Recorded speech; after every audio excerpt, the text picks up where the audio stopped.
আমাদের বায়ু দূষণের একটা বড় সোর্স হচ্ছে পাতা পোড়ানো, ময়লাগুলো একসাথে করে পোড়ানো।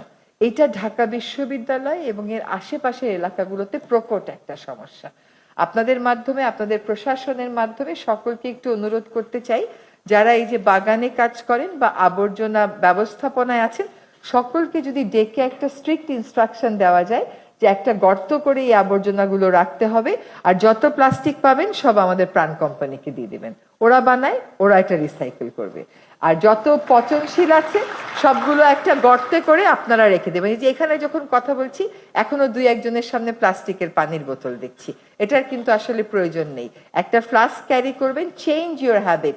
নিজে চেঞ্জ যদি আমরা না হই তাহলে পৃথিবীকে চেঞ্জ করব, এরকম তো হতে পারে না। তাহলে আমরা আমাদের ক্যাম্পাসটাকে সিঙ্গেল ইউজ প্লাস্টিক মুক্ত করার একটা কর্মসূচি ঘোষণা করি। সেই কর্মসূচি আমরা আমাদের প্রশাসনের সাথে মিলে ঘোষণা করি এবং আমরা আমাদের এখানে বায়ু দূষণ রোধে যেন আমরা পাতাটা আর না পোড়াই। এরপরে আবার আপনাদের কাছে আসব।